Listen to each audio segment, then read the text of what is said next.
Hello tout le monde, j'espère que vous allez bien. On se retrouve aujourd'hui pour la fameuse vidéo sur la marque Kaleidos Makeup. Oui, enfin, ça fait un petit moment que j'ai fait ce sondage et c'est maintenant que je vous sors la vidéo. Écoutez, j'ai pris du temps, mais le plus important, c'est qu'elle soit là, d'accord? Pour celles et ceux qui ne connaissent pas, Kaleidos Makeup est une marque indépendante chinoise basée à Shanghai. Et lorsque vous commandez depuis l'Union européenne, vous ne risquez pas d'avoir des frais de douane puisque en fait, la marque se charge de payer les frais à votre place. Ça peut arriver qu'on ait des frais de douane par surprise comme ça. Ne vous inquiétez pas. Vous envoyez la facture au service client et ils vont vous rembourser la totalité de la somme. Maintenant, on va commencer par la présentation des produits et l'application, hein, parce que vous voyez, j'ai déjà fait une partie de mon teint, puisqu'on a des produits de teint à tester aujourd'hui et des produits pour les lèvres, plus la palette pour les yeux, bien sûr. Allez, on commence tout de suite, c'est parti. Je vous présente le fameux coffret de la collection Flower Punk. Alors aujourd'hui, on va se focaliser plus sur cette collection. Vous avez le coffret qui est juste trop beau. Vous avez un design hyper joli. On voit qu'il y a du travail derrière, du travail artistique, etc., de la recherche. Et moi, j'adore ça. J'encourage vraiment les personnes qui sont derrière tout ce packaging merveilleux.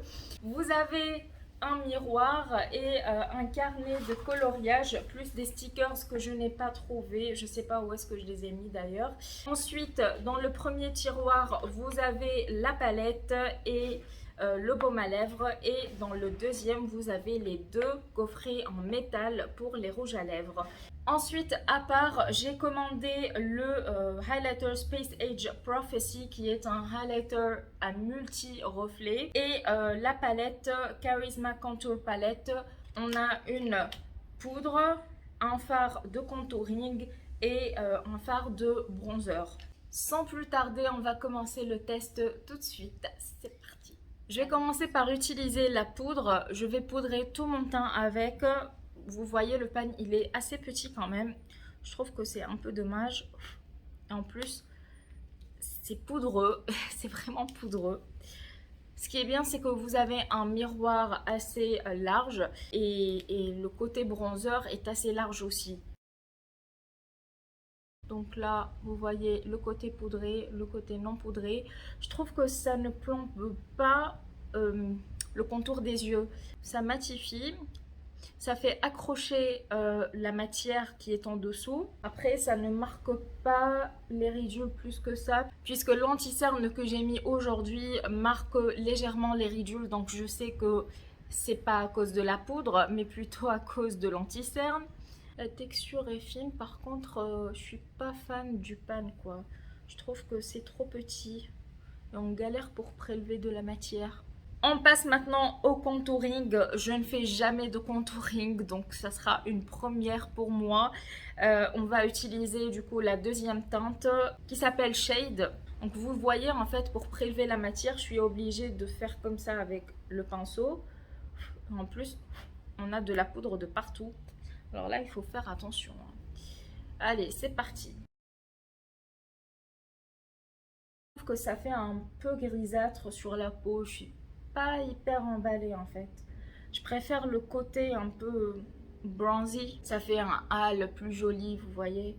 Là, c'est très grisonné. Je suis pas fan du côté contouring, hein. Alors, c'est une question d'habitude en fait, puisque moi, je suis pas habituée à faire du contouring.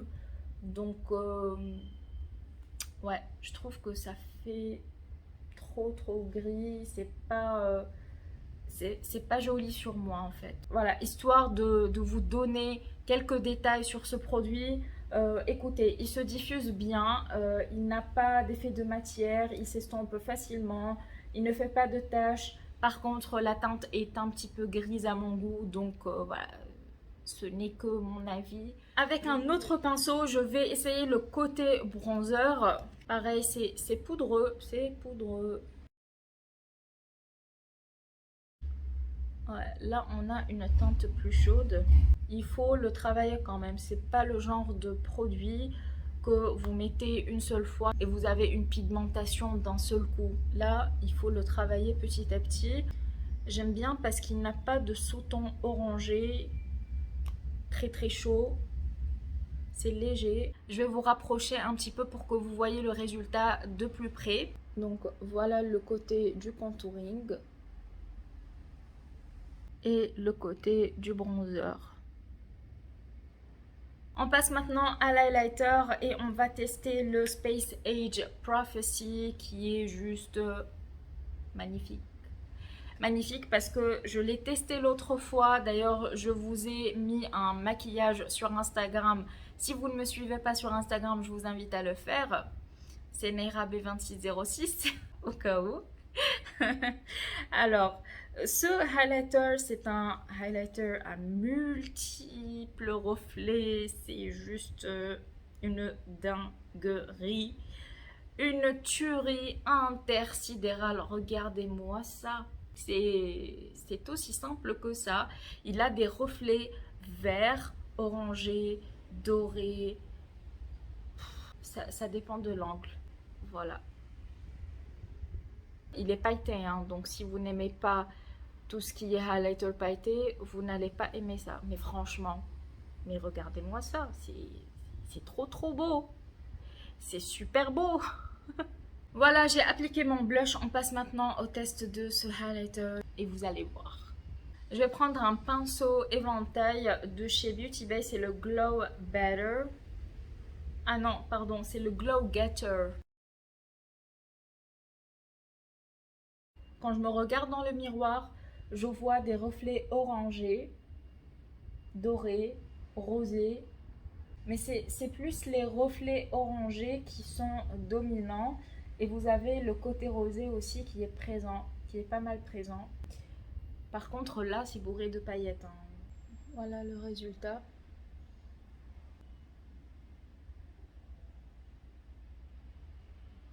Franchement, c'est la première fois que je vois un highlighter aussi beau. J'arrête pas de le dire, mais c'est le cas en fait. On a fini pour aujourd'hui. Non, je rigole. Restez avec moi. On n'a pas fini. On passe maintenant aux yeux et je vous présente la palette Flower Punk. Déjà, est-ce qu'on peut rester 2 minutes à admirer le packaging externe, s'il vous plaît? C'est magnifique. La personne qui a fait ce design, je suis en admiration. Merci d'avoir fourni un tel travail pour un très très bel objet de collection. Moi, rien que pour ça, je prends sans hésiter.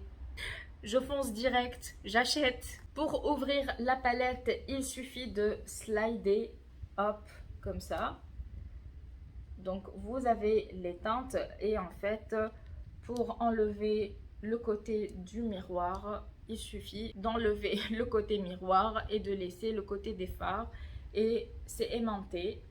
On se rapproche maintenant pour faire un bon maquillage des yeux qui sera à la hauteur de cette beauté. Je pense que vous me voyez bien là. Bon, on commence par la teinte qui est ici. Elle s'appelle Chlorophylle et je vais la mettre dans le coin interne de l'œil. Pour le moment, je n'ai rien à dire. De toute façon, j'adore les fards de chez Kaleidos. Je trouve qu'ils se travaillent très très facilement. C'est l'une des formules que j'adore. Vous n'avez pas besoin de rester pendant 36 000 ans à travailler les fards et à les estomper. Limite, ça se travaille tout seul. En 2 passages, on obtient cette intensité. En 3 passages, on obtient celle-ci. Maintenant, je prends la teinte Mint Fever qui est ici. C'est une teinte mate et je vais l'appliquer juste à côté du fard Chlorophylle et j'estompe. D'ailleurs, je ne sais pas si ça vous intéresse un ranking de toutes mes palettes de chez Kaleidos, puisque j'en ai testé pas mal. Je pense que je les ai toutes sauf la Sashimi City, si je ne me trompe pas. Si un ranking de toutes les palettes de chez Kaleidos vous intéresse, n'hésitez pas à me le dire en commentaire, comme ça je le ferai plus tard, disons pourquoi pas en octobre. À ce stade du maquillage, je vais prendre la teinte Peach Soju, qui est une teinte rosée, un bois de rose, je dois dire. Et je vais l'appliquer dans le coin externe de l'œil. Bon, avec cette teinte, il faut revenir plusieurs fois pour avoir une bonne pigmentation, mais ça va,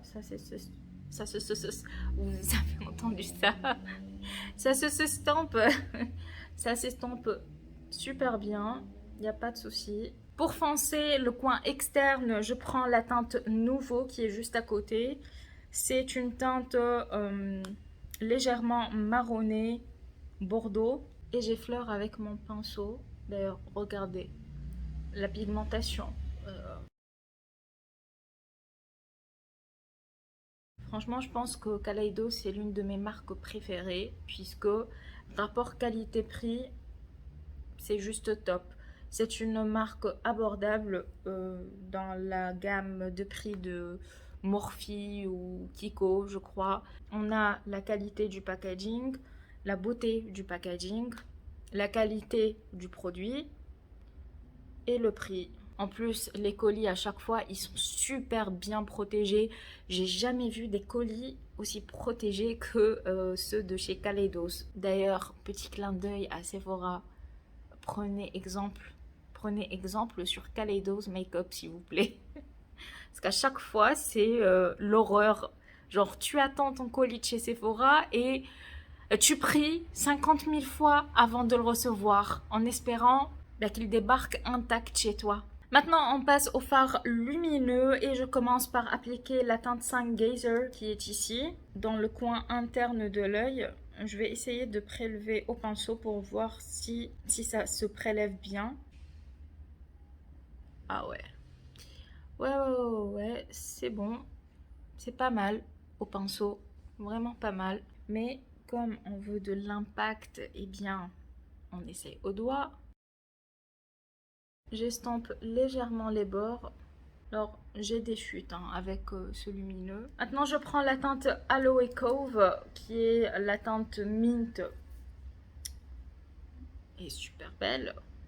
Alors, c'est pas la texture la plus fondante que j'ai testée concernant les mats de chez Kaleidos, mais ils ont de l'impact. Cette teinte est un petit peu friable, donc il faut faire attention aux chutes. Je prends la teinte Stained Glass qui est ici. Je la prélève au doigt dans la continuité de mon coin externe. On passe au ras de cils inférieur et on reprend les mêmes teintes. Donc je recommence avec la teinte chlorophylle que je mets sur tout mon ras de cils. Ensuite la teinte Mint Fever sur le centre de mon ras de cils. Et enfin la teinte Nouveau au début de mon ras de cils. J'ai appliqué mon mascara, on passe maintenant aux lèvres. On a deux coffrets, un coffret avec des teintes nude qui est le coffret rose et le coffret bleuté et vert avec les teintes les plus foncées et les plus colorées.